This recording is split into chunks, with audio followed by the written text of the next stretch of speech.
everyone. My name is Ananchenko. I'm the CTO and the co-founder at StellarSoft. Today, I'm joined by Argo Kubja, e-commerce manager at Shroomwell, one of the largest medical mushroom producers in the world. Shroomwell operates in four different angles: raw materials, private label, finished consumer goods, and direct-to-consumer commerce. Argo joined the company almost 6 months ago, bringing 17 years of marketing experience to the company, and we are going to talk a little bit more about their technical setup, about their marketing vision, AI vision, etc. during this show. Argo, welcome to the podcast. Thank you. It's nice to be here. Good to have you. Argo, you are not a traditional marketing expert or a long-term chief marketing officer. You enter companies, fix marketing, build structure, move on. Why do you prefer being a fix and scale person instead of building large internal teams? Shoot, already starting with a hot question. It's a fair question, That's actually. good. It's a really fair question. I think in general it's in my nature because I've always been the kind of person who's kind of bringing, structure into chaos from early on. And I think that's like one of the best ways that I operate. And over the course of the 17 years that I've been doing actually marketing, I've kind of understood that it's easier for me to go in and find solutions rather than to stay put and just, take my time through the methods that already have been created by someone and then just, where's the win in that? Basically, it's gaining the popularity from the base that someone else has been creating for you. So kind of I've always glorified the fact that I want to get my own wins. And I think that's kind of the path that has taken me to this point where I usually kind of, find projects or projects find me where the owners or the company or the brand is in a position where it's not working anymore, or they need someone who's from an outside perspective comes in and tells them like, listen, hey guys, this is what you need to do, or those things are the things that aren't working for you. So yeah, that's the reason I'm kind of, working in e-commerce and retail for quite a long time. And over the course of that, I think I've just been lucky enough to bump into different e-commerces that have the brand, have the budget, and have the ambition to actually, put a proper challenge on the table, which kind of seems interesting to me. So yeah, I think that's the fair overview on this. Do you see any common patterns in terms of marketing when you join and enter the companies? No easy questions today, I can understand. As you can imagine, I will try to challenge you. So I would say actually the main common ground that I would say 95% of the companies have had where I've been or that I've consulted is that they don't have a proper strategy. They started working somehow, things kind of worked out. Over the course of time, they grew because the market was kind of, booming, or they were in the right place in the right time. But they always end up in a spot where they don't have the proper strategy to move forward, and then they get stuck. And I can actually say it's not the type of thing that you find in companies that are doing 1 to 5 mil per year. It's actually with also companies that are doing 10, 20, 50 million per year. They get stuck in certain positions. And I think that's one of the weakest links that I can see in general in my line of business, basically. And that's actually the thing that I'm focused on the most because I'm a true believer in strategy and, going deep and understanding how the consumer thinks, what's the psychology behind it, what are the patterns that we can use on the market, or what are the trends that we can ride with. So I think, that would be the thing that I would highlight. All the other small things, I don't know, missing toolboxes from the CVI or stuff like that. That's minor. You can fix that in a week or two, basically. But having a strategy, that's something you can't fix in a week. So I think that's the largest thing that I'm working on in most of the projects that I go into. Good. Now that we know who you are and what your kind of goals are when you enter companies, let's probably talk a little bit more about Shroomwell, and then to continue with what we've just discussed. What was your first impression of Shroomwell setup, though? I'm the type of guy who's usually not surprised in anything that I see because I've seen most of the setups.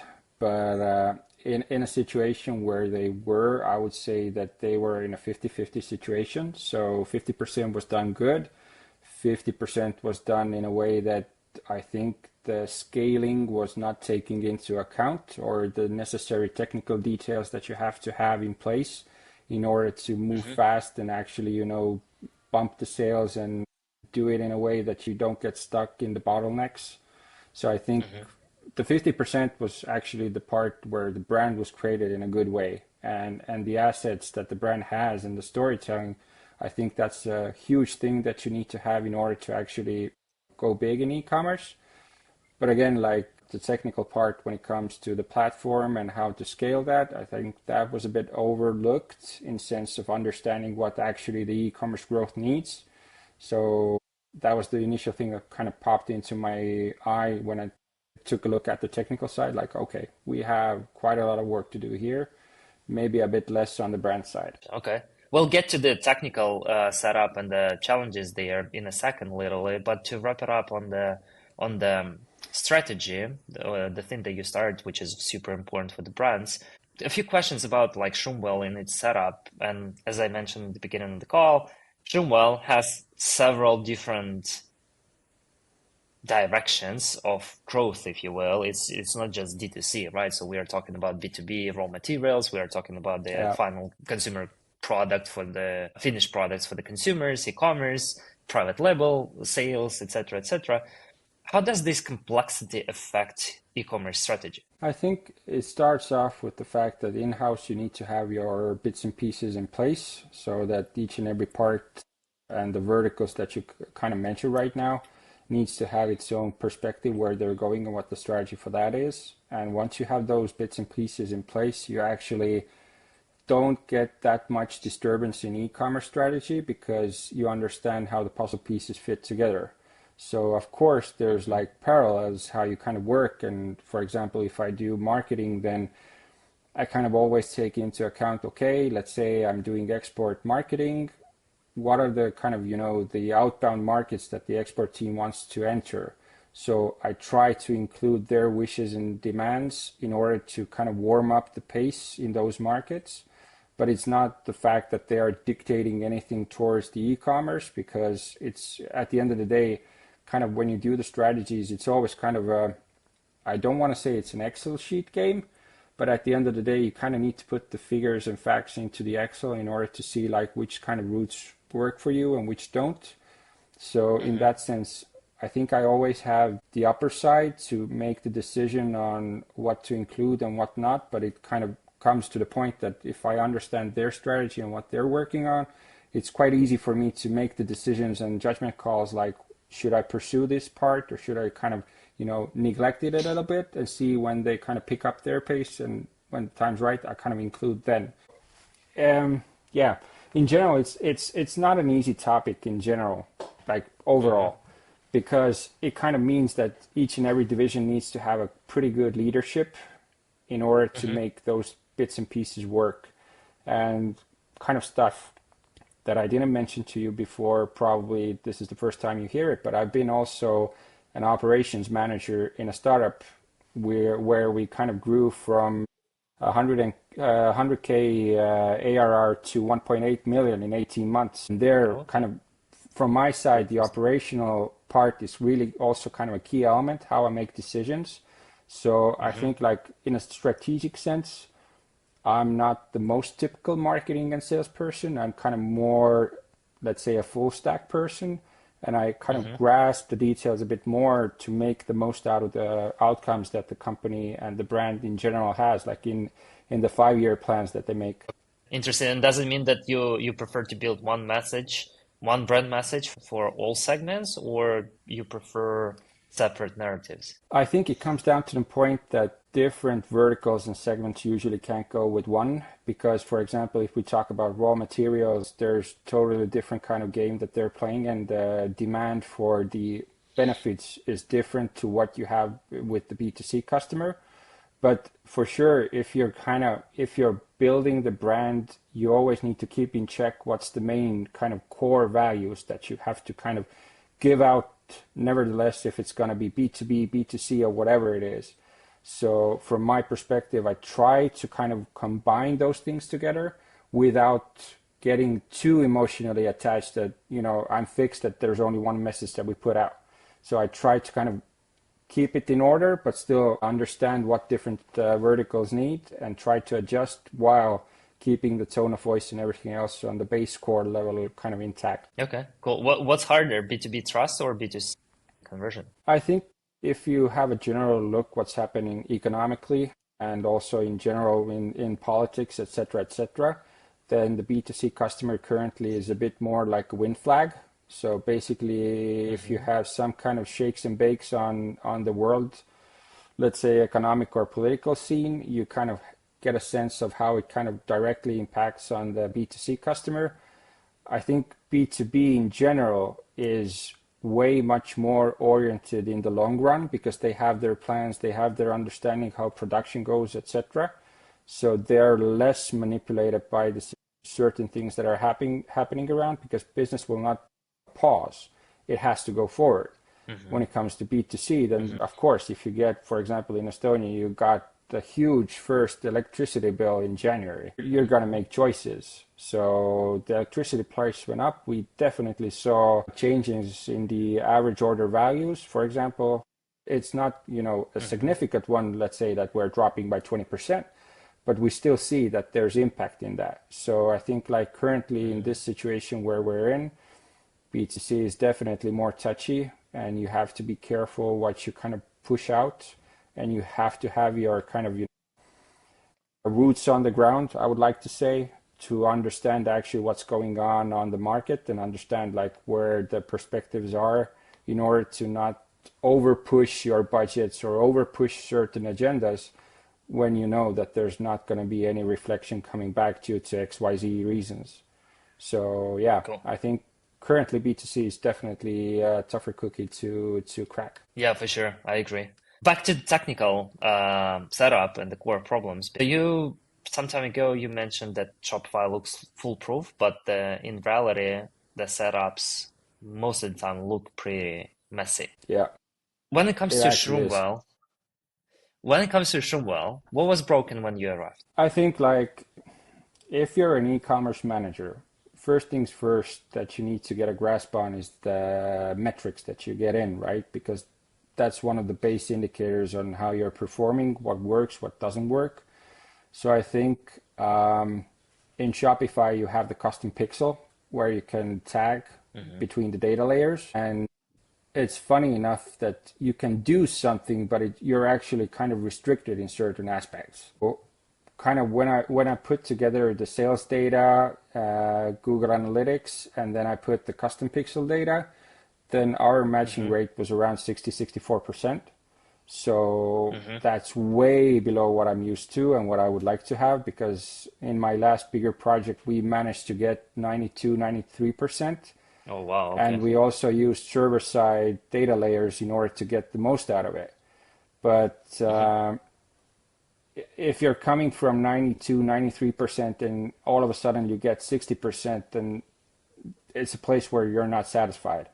Because we understand that it doesn't actually even matter what's your budget. I work with really big budgets. I work with small budgets.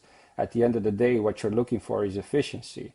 So, but I think like a lot of times when we look at e-commerce managers or marketing managers, they under-evaluate the tagging and the analytical part. Like they straightforward go to Google Analytics, but mostly people don't put effort in understanding like what's the data accuracy. So from my side, I think the struggle was to really understand like why are my custom pixels actually tracking 60 to 65% accurate, and where's this kind of bump coming from that I'm missing. So today we've came to a decision that we're going to fix it with a custom build, and we're actually going to bump it up through that.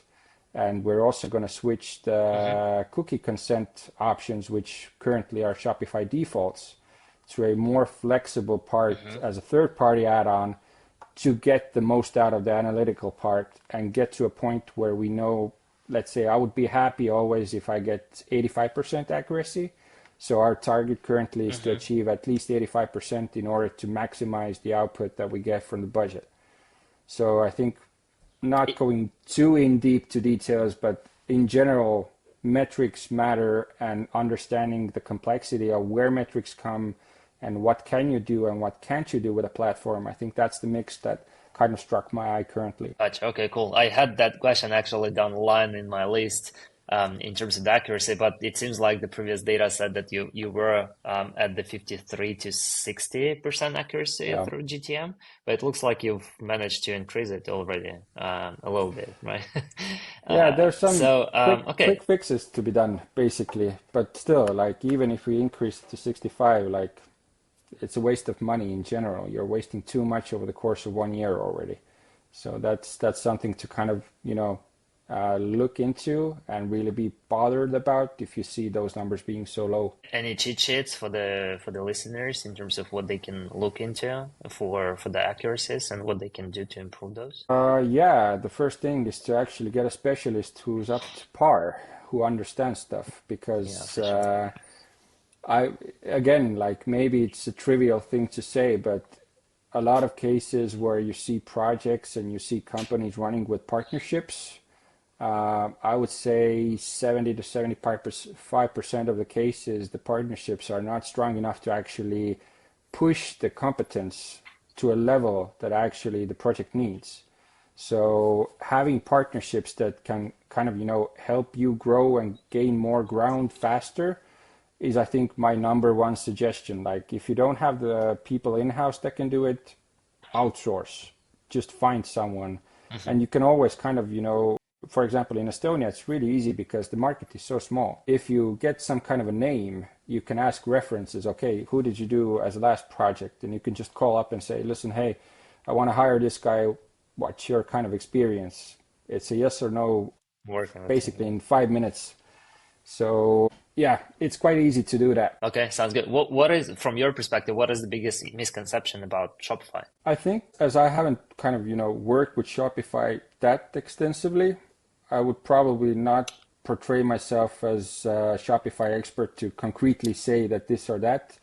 But based on what my kind of personal, let's say, experience would be, is that a lot of times when I hear Shopify, it's really glorified to being a really simple platform. Like it has everything. And I agree to a certain extent, it actually meets quite a lot of demands that one e-commerce manager should have. But Okay. again, if you come to a point where you're trying to build the vertical and try to actually, scale the thing up, then I think the specifics are really starting to kind of come out. But most of the companies that actually use Shopify as a platform, I think quite a lot in our region at least, don't manage to come to the point where their growth is in a position where they actually need to focus on certain technical details. So it's easy to say, yeah, it's a super cool thing, but actually when you haven't reached a certain point, you don't know the curveballs that you're going to get or the bottlenecks that you're going to occur with. So I think maybe that's kind of my honest take on this, what I see from my perspective. Okay, interesting. And a few seconds ago, literally, you mentioned that you prefer to hire specialists externally sometimes. There was a statement somewhere that you prefer lean internal teams, and then the setup can be enhanced by the strong external specialists. Why do you prefer partners over large in-house teams? There's like two sides to this. I think like on one hand side, if you have large internal, teams set up, managing those teams means actually managing the HR part of it as well. So that means all of the emotions or of the dissociations, et cetera, that comes with it. It's a task and it actually takes away quite a lot of your focus. So I've been handling teams of 10 plus.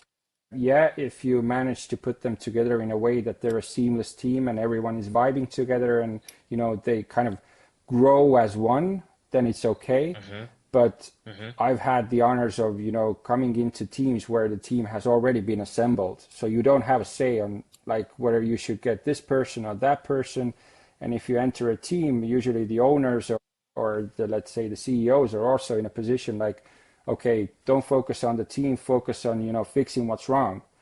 But if you start, changing the stacks of people who are in your team, then that's a 3 to 5 month period of time per person in order to actually validate, exclude, and hire a new person. So it's going to For already sure. take half a year from your runway, basically, in order to fix this thing. And that's kind of, bringing me to the second part of the issue. Over the course of time, I have a list of people who I trust, who we work with, who I can trust in sense of I know what you're capable of, I know how your work ethic is, and it's up to Hmm. par what I demand from my team. And it's not always easy to kind of probably work in my team because, if you come from big projects, then your anticipation of the specialty level that you have to kind of perform is a bit different versus, people who have not been in the big corporate structure or who don't know the specifics or core specialist teams, et cetera, et cetera. So in those cases, it's kind of easier, as we kind of currently talked to you about those metrics. It's easier to hire the guy and tell, listen, you got 4 weeks. I need Hmm. this thing done. After that, Hmm. I actually don't need you anymore on a daily basis. So I know exactly how much it's going to cost. I know that it's going to take 4 weeks. When we go to the Hmm. board or when we go to the investors, I can just clearly say, listen, guys, 4 weeks, it's done. We don't have to talk about it after that. It's going to cost you this much, but I can guarantee you that it's going to be done for A plus, and you're not going to Hmm. have any issues in the future, coming back to it saying like, oh, yo, Argo, this is not working for us. This is totally flawed. It's not the case. If it's done, it's done, it stays. So Hmm. I think it kind of comes down to the point where I've said it quite a lot in my projects, but I value my name. So if I do Hmm. something, it has my kind of stamp under it, which means if someone is going to continue, and usually someone does continue my work, they're never going to be in a position that they're going to point the finger at me saying that shit was done, basically, because I'm not going to do it that way. If I'm doing it, it's going to be solid. So to do solid stuff, you need to trust people. You need to have A-level players who actually know their thing and who understand what you need. Sounds like your day-to-day or month-to-month is job is to build your network as well, just in case you need any like ad hoc jobs along the way for any new Yeah, project that you yeah. take on, right? I think, yeah, building What networks makes is a undervalued in general. Absolutely. Absolutely. This is why we are building this kind of like network of e-com specialists, e-com managers, e-com directors, marketers, etc. Just because, like most of the time they all live in their own internal corporate infrastructure. They basically hopefully attend some conferences and learn and speak with people. But in general, they do miss a lot of information. And like the data accuracy is one of Yeah. those where people basically review their analytics, they see some numbers from their marketers, but then marketers do not even realize that the accuracy of the data that they work with is not really Hmm. solid. And then they miss a lot about their organization and they miss a lot about opportunities that they can engage with and give it a try just because they do not really have the valid information in front of them. So it's kind of like Yeah. this is why having the network or at least the formal online network, informal online network is valuable here. So that's the point. I totally agree with you. So from Yeah. your perspective, what makes a good external partner? I think it's different for everyone. From my side, Hmm. I need to have personal experience, and usually kind of I would say like I've had the pleasure of getting into projects where at least one partner has been always a good partner. So I think the Hmm. trust building process is kind of inevitable for me as well, because as I Hmm. said, like my name is under all of the projects. I'm the one responsible for it, so I need to be sure that the partnerships that I take on, they match my kind of, demands that I have for work ethics and how things are delivered. But I Hmm. think in general, what we need to see is that it's easier, even today, for example, in Estonia, we've seen over the course of the last couple of years, quite big agencies have gone under, basically. And that means you have quite a lot of specialists on the market. And it's easy to Hmm. make new small boutique agencies, right? You have, Hmm. you have the skill, you have maybe a couple of customers who you're, relatable with. It's easier to formulate an agency or be a freelance person, but it's Hmm. really kind of hard to break through the point where you kind of understand what the market needs and what the companies need. So I think like it's a two-way stack. First thing is the competence and, the expertise that you have gathered over time. But on the other hand, Mm-hmm. I always kind of look for people who are in the project with the head and the heart rather than being in the project in sense of the Excel sheet. So you can always do projects saying like, listen, hey, my price is this. It's the best price on the market, which is like, okay, in some cases I really do need the best price, right? But Mm-hmm. I don't think good partnerships are based upon price. I think they're based upon mutual connection and understanding how we can benefit from each other's expertise and like how we can be flexible towards each other. And what's the win when we kind of put our like backs together and work with it. So I think that's Okay. that's kind of the key things. If you kind of look at my circle of trust, who I trust, then hands down, Mm-hmm. most of the people are such. If I call them 9 p.m. and say, listen, hey, shit hit the fan, I need your help right now. It's within 5 minutes they're Mm-hmm. online and they're helping me out. It's not like, oh, call me back at 9 a.m. because I'm not working right now. It's like, no, dude, I don't have the time to wait until 9 a.m. If I'm calling you at 9 p.m., that means I'm already at least an hour in to try to fix it myself. And if I call you, then that means I'm in the back burner and you need to bring up the heat on the front seat. So again, like Yeah, certain absolutely. details which kind of need to be met. Yeah, and absolutely. This is why kind of like um, this is the addition to what you said about being like ad hoc and trying to kind of like come, fix, rebuild, and move on. Like you basically as a CMO, if I can call you a fractional CMO, this makes sense just because like prior to stepping into the company, right? So you speak with the people and then you speak with the owners, CEOs, whoever. You talk to them about their ideas, their thoughts. You are aligned. You make sure that they're a match for you as well, right? So it's not always Yeah, about them finding a match to them. And then if you make a decision, then it means that you're with your heart and head into the brand, right? And then it means that you'll think more about them just because it's not like a year lost in opportunity, like several year lost in opportunity. Sometimes it's like a year, like a few months, maybe like 2 years, you fix it and you move on, right? yeah. This is where the mindset comes from my perspective. This is why you can work at 9 p.m. Yeah. and kind of like call everyone else from your network to be Yeah. able to get things done right away. I think it's like the same in personal life. You have certain friends who you can call up anytime, and they pick up due to the fact that you're a decent guy and you've always been fair to them and they respect you. So I think in sense of our work life as well, the connections that you make are built upon trust and reputation Hmm. and respectability.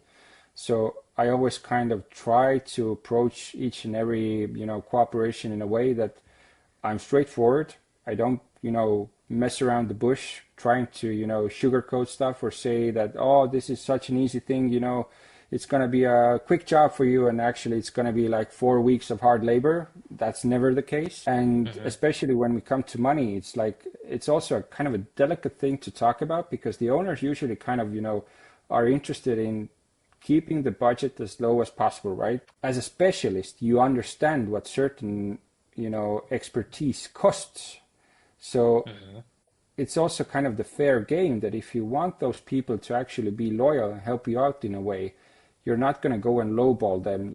If they, I don't know, for example, if you do hire a specialist who's usually asking for 2K per month, and then all of a sudden you go in and say, listen, I can pay you 1K, but you need to do the same job, then I would actually lose respect because that means you Hmm. know my value, you know what I bring to the table, but you're like lowballing me so heavy and I'm not the one who's benefiting from it, but you still demand the same things from me. So I try to balance those things out and I pay those partnerships fair price, which I know they're worth. And I try to always be the person who's kind of, explaining the owners and the boards, et cetera, like, listen, guys, this is the money that we need to put out because this is what's going to kind of, save the ship from sinking, being really dramatic in certain cases. But that's kind of my part, how I kind of balance out those things. And I think Hmm. to this point, it has always worked well. And to this point, I've always kind of managed to run my projects efficiently without having to look behind my back and see like, if the card house is going to fall down after I exit the project, because that's never kind of, even an option when I enter that I'm going to do it and then afterwards see for yourself how it's going to work out. Yeah, thank you for the context. And I liked actually the point that you made about your reputation, and it means a lot to you. So sounds like whenever you approach building something, you build it so that the owners do not have to rebuild it in 6 months or like 12 months or whatever. So it has to be a long-lasting thing, whatever you implement. What components must talk to each other correctly when you build things out? I think the biggest kind of task that you have on hand is to be 2 feet on the ground with the owners, because that's kind of 80% of the time, that's when shit hits the fan. Because you as a specialist really understand what you need to do. You understand the struggles, you understand the small wins, the big wins, etc. But usually the owners or the board is fixed on the big wins. They don't understand the fallbacks that you have to kind of take in, because there are always uncertainties that you don't know. You can try to estimate like, okay, if I, for example, technically do this setup, it's going to kind of be foolproof. But again, like there in e-commerce, in development, in marketing, sales, whatever you kind of take into hand, there's a million components that kind of need to work with each other simultaneously. And it's not the kind of thing that you can predict in 100%, estimation. So I think keeping all parties in check, 2 feet on the ground, and saying like, listen, this is where we're going, but I need you to understand that we might get setbacks, and that's okay because we're figuring out the best setup to do it, is the key thing. And if you get other, let's say, divisions on board as per what they need, then I think like that's the key to success.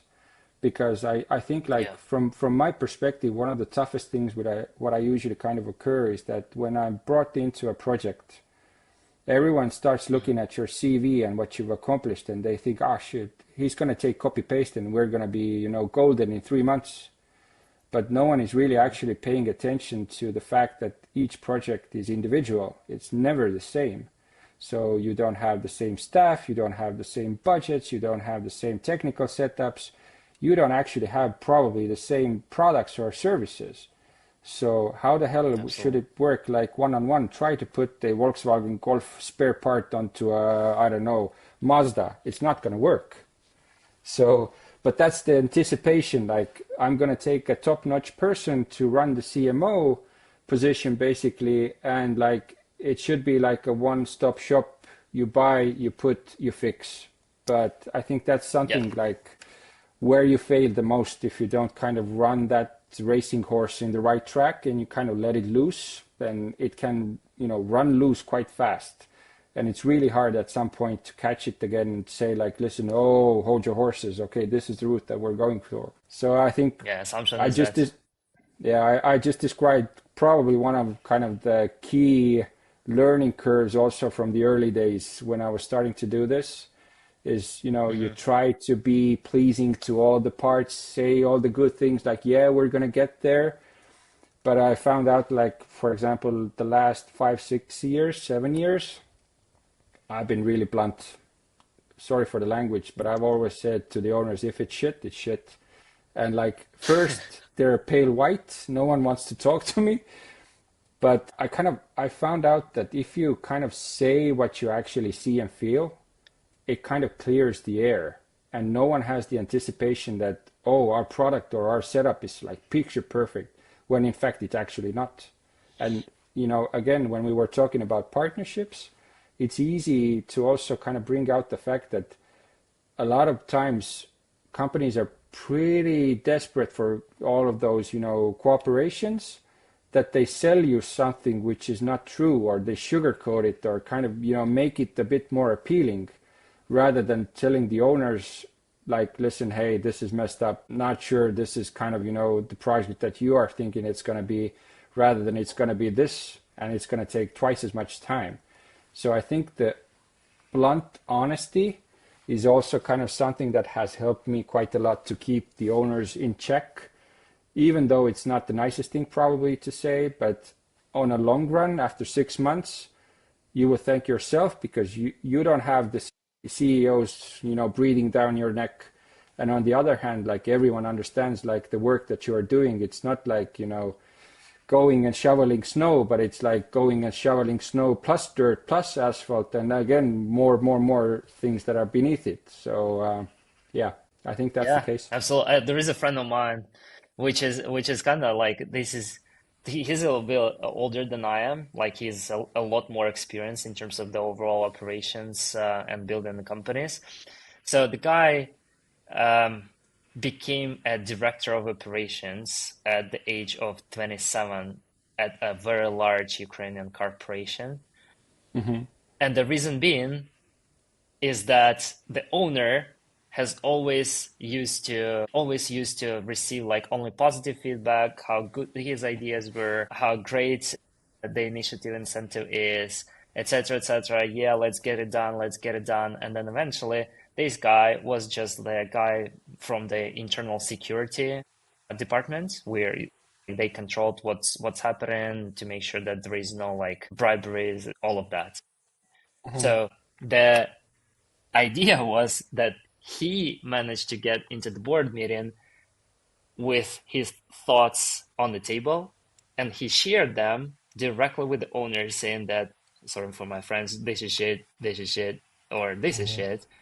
And then eventually he was promoted to the director in a year or so, and he's been a director of the company for over the last 7 years now. Hmm. So the bottom line here is that it's not only the words that you have to be honest with the CEO or CMO owners, whoever you are reporting to, it's just the reality that the more Hmm. transparent you are with the expertise that you've got, obviously, I mean that it doesn't work if you don't have any expertise, and like what you're saying is just like is nonsense. But if you have expertise and you are hired as an expert in a specific area, then be honest, and then honesty will definitely remove any like tensions down the line. But at the end of the day, like if they trust you, then they trust you. If they did not, then you just part ways and go ahead and find a different job, different companies. I mean, it's applicable. It's like the real world case study that I have, and I kind of like I really love what he is saying to me, and kind of like I try to do and apply the same kind of like pressure to be honest with me with my team as well. Hmm. So it's good Yeah, mindset. I totally agree with you. And also, like, in today's world, we are kind of drifting a bit off. But if you look at social media is all about, showing how good everything is. And we have gotten so used to showing the bright side of our life. And it's easy to kind of, fade away from telling the truth because it's not pleasant. It's not bringing you the satisfaction of, cheering on or someone saying, oh, yeah, you're a good soldier. Because at Hmm. the end of the day, we really want to please. But, coming back to what you said as well, kind of my mindset is for the past, I would say, 8 to 10 years, I've never been afraid to be fired, and the main reason Exactly. is that I come in perspective that you want me to help you. If you don't see the perspective of me helping you, or if you don't like the things that I'm telling you straight from pure heart, not out of the fact that I need to, manipulate you somehow to work with me or to actually show you something that is not there, because I need to deliver also the things that I'm saying. It's not the fact that I'm just saying for the sake of saying, but I need to kind of deliver those things. If I say it's broken and I can't fix it, then I'm full of shit and you don't have any Hmm. use for me. But the fact that you are also kind of okay with being fired, or you are okay with being discontinued, or you are okay with not getting the cooperation, it kind of eases the burden. And from my side as well, I think that's one of the things, or the key things which kind of had clicked in my head, is once I kind of understood that okay, I'm not your guy, cool, that's the way it is, because I would rather not be your guy versus you hiring me and then breathing down my neck all the time because you're not actually vibing with me, which is worse than actually the fact that you just saying initially like, okay, dude, you're not my type. I'm going to go for someone else, which is totally okay with me. We don't have to cooperate. We don't have to be in the same boat, but just give me the heads up, because I'm not everyone's guy, and probably you're not everyone's guy, but we should work with those companies and those partnerships where we feel like, okay, we vibe, we connect, we understand, we have the same principles, because that's the part where actually good communication and good cooperation comes into play. You can't force good cooperation if two people are like total opposites, basically. Same with personal life. And they cannot get well together. Yeah, absolutely. Yeah. Corporate and personal, all the same. Like you either get well together or you do not. So it's like Yeah. that's the bottom line. Argo, if you were to walk into another company like tomorrow, what would be the first thing that you audit? The thing you probably would presume from my side would be the technical part, but actually it's the people part. Because what I've understood is that I can fix technical, I can't fix people. At least usually I'm not paid for it, or that's not the thing what I'm brought in, aside from when someone offers me an operations manager or whatever. But you need to kind of understand if it's an environment where you can actually function at your best. Do you have the tools? Do you have the fresh air to actually breathe and do your stuff? Because, you know, I worked in so many places before when you had micromanagement, and it's actually really hard to perform if you have to kind of present, defend, and do stuff in small details, which is actually absolutely not relevant in the big picture. It's just a small detail in series of small details, which actually bring you the kind of end result. So I think today I'm in a position where I audit people first, and it's a short audit. It's basically asking questions, seeing if the honest answer comes out, because over the course of time, I've been able to kind of read people way much more. So you understand the body language, you understand the answers.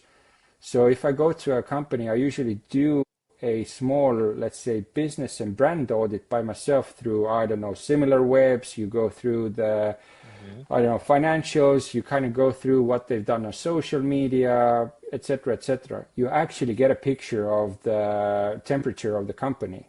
That's easy to do. That's taking you 30 minutes and you have the picture ahead. But what you can't do is understand how the people in the board actually react and act based upon certain questions and answers. So for example, as I said, I was working in one big company, and, you know, the head of the company was asking me, like, what do you think about our brand? And the brand was shit. And I was like, totally honest. And I could see the defensiveness in the stance. So I was like, okay, you're taking this stance. So how do we communicate? If I'm the one responsible for rebranding or restructuring certain things, and you take a defensive stance, that means we're going to be on the opposite sides most of the time, because you like the old part, and I by fact tell you that the old is not working for you. So we are already like on different boats. So those are the things actually And what's the point? yeah, exactly. So those are the things that actually kind of, I think, as a long-term specialist, work best for me, because you understand if the scenery is fit for change, and then you go into the details and you actually see what the change needs to be. So, but again, like if you start with technical change, and then afterwards, like you're 2 months in or 3 months in, and you find out that, oh shoot, we're on different sides of the pole, then you've done 3 months of work, which someone is going to flush down in 1 or 2 months, because that project won't last over 6 months, which is bad. It's not going to benefit neither of the sides, which is like really sad in this case. And what's the point in hiring then the fractional CMO if you know that you have problems, but you are defensive in terms of new processes, right? Or new approaches to get certain things done, right? So it's a question mark, right? And the last one to wrap it up for this podcast, Argo, how do you understand as a fractional CMO again? How do you understand when your job at the company is done? I would answer you in a different way. Usually when we start projects, I have one kind of default line that I always say. So, and it goes in Estonian, it sounds a bit easier and better. I will try to put it in English as fluent as possible. But the idea behind this is that if I am stuck in one position and not doing something which is kind of challenging to my mind, then that's the first kind of tick for me that, okay, I'm staying still, I'm not moving. So I'm not the type of a person who's sticking in one place. I'm rather the person who is kind of full steam ahead, through the walls and everything else. Show me what's there.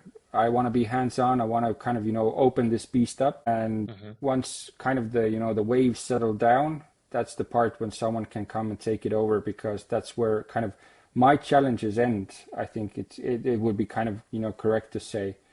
But it's a feeling. It's 100% the feeling. You, over the course of the years, you kind of get the feeling when something is done.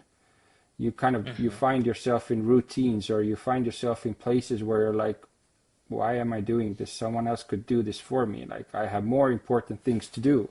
So I think those are the small cues that you kind of see, and then you kind of understand that, like, okay, now is the time to kind of, open up. And you go for a new opportunity, right? And there are a lot more things that could be more exciting to you in terms of your day-to-day job, right? So yeah, I understand.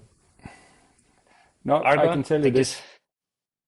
Yeah, Sorry, one go last ahead. quote. I can tell you this, that from my perspective in the past, I've been lucky enough that I would say 9 out of 10 cases I've been hired before my kind of term ends. So it's kind of went in an organic way, that usually, like, when something is almost close to the end, someone reaches out saying, like, listen, hey, I have this project, would you mind joining us because we need you? And it's kind of been like a smooth sailing from my side. So probably for someone else it's a bit different, but at least fate has been in my favor in sense of that I haven't had much of a chance to go out and explore by myself, rather than someone has explored me out and said, like, okay, here's a challenge. Does it make a spark in your eye? Like, okay, cool, let's do it. Yeah, cool.